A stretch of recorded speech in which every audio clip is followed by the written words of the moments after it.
ಶ್ರೀ ಗುರುಭ್ಯೋ ನಮಃ. ಹರಿ ಓಂ. ಶ್ರೀಮಾತೆ ಶ್ರೀ ಶಾರದಾ ದೇವಿಯವರು ಹೇಳುತ್ತಾರೆ, ಜಪ ಧ್ಯಾನ ಮಾಡದಿದ್ದರೆ ಹೇಗೆ? ಅದನ್ನು ಮಾಡಲೇಬೇಕು. ಮತ್ತೆ ಹೇಳುತ್ತಾರೆ, ಹಗಲು ರಾತ್ರಿಗಳು ಸೇರುವ ಸಂಧ್ಯಾಕಾಲ ಭಗವಂತನನ್ನು ಕರೆಯುವುದಕ್ಕೆ ಅತ್ಯಂತ ಪ್ರಶಸ್ತವಾದ ಸಮಯ. ಈ ಸಮಯದಲ್ಲಿ ಮನಸ್ಸು ಶುದ್ಧವಾಗಿರುತ್ತದೆ.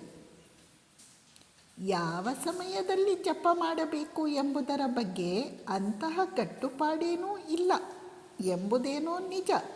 ಆದರೂ ಬೆಳಗ್ಗೆ ಮತ್ತು ಸಂಜೆ ಅನುಕೂಲವಾದದ್ದು.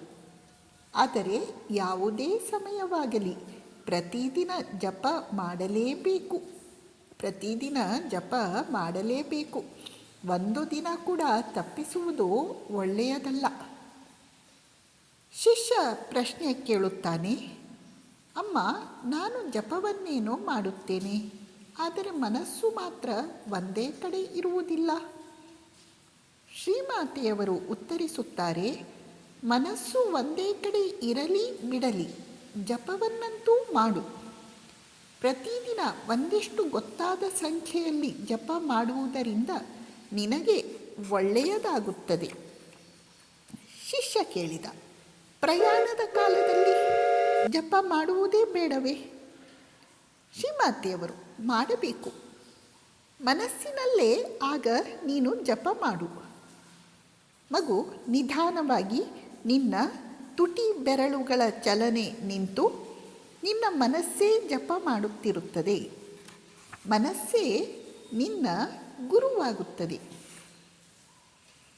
ಶಿಷ್ಯ ಕೇಳುತ್ತಾನೆ, ನಮ್ಮಲ್ಲಿ ಭಕ್ತಿ ಇಲ್ಲದಿದ್ದರೂ ಸುಮ್ಮನೆ ಭಗವಂತನ ನಾಮವನ್ನು ಹೇಳುವುದರಿಂದ ಏನಾದರೂ ಪ್ರಯೋಜನವಿದೆಯೇ? ಶ್ರೀಮಾತೆ, ನೋಡು, ನೀರಿನಲ್ಲಿ ನೀನಾಗಿಯೇ ಬಿದ್ದರೂ ಅಥವಾ ನಿನ್ನನ್ನು ಯಾರಾದರೂ ತಳ್ಳಿದರು ನಿನ್ನ ಬಟ್ಟೆ ಒದ್ದೆ ಆಗಿಯೇ ಆಗುತ್ತದೆ ಅಲ್ಲವೇ? ಈಗಿನ್ನೂ ನಿನ್ನ ಮನಸ್ಸು ಹಣ್ಣಾಗದೇ ಇರುವುದರಿಂದ ಪ್ರತಿದಿನ ಧ್ಯಾನ ಮಾಡು. ಒಂದೇ ಮನಸ್ಸಿನಿಂದ ಧ್ಯಾನ ಮಾಡಿದರೆ ಮನಸ್ಸು ಸ್ಥಿರವಾಗುತ್ತದೆ. ಜೊತೆಗೆ ಯಾವುದು ಸತ್ಯ, ಯಾವುದು ಅಸತ್ಯ ಎಂದು ಯಾವಾಗಲೂ ಯೋಚಿಸು. ನಿನ್ನ ಮನಸ್ಸು ಯಾವುದಾದರೂ ವಸ್ತುವಿನ ಕಡೆಗೆ ಹೋದಾಗ ಅದು ಅಶಾಶ್ವತ ಎಂದು ಭಾವಿಸಿ ಮನಸ್ಸನ್ನು ಮತ್ತೆ ಭಗವಂತನಲ್ಲಿ ಇಡು. ಒಮ್ಮೆ ಒಬ್ಬ ಮನುಷ್ಯ ಮೀನು ಹಿಡಿಯಲು ಗಾಳ ಹಾಕಿದ್ದ. ಆಗ ಅಲ್ಲೇ ಪಕ್ಕದಲ್ಲಿ ಮದುವೆಯ ದಿಬ್ಬಣವೊಂದು ವಾದ್ಯ ಸಮೇತ ಹೋಗುತ್ತಿತ್ತು. ಆದರೆ ಗಾಳ ಹಾಕಿದವನ ಮನಸ್ಸು ಮಾತ್ರ ತನ್ನ ಗುರಿಯ ಕಡೆಗೇ ಇತ್ತು. ಸಾಧಕನ ಮನಸ್ಸು ಇದೇ ರೀತಿ ಏಕಾಗ್ರ ಚಿತ್ತದಿಂದ ಕೂಡಿರಬೇಕು. ನಮಸ್ಕಾರ.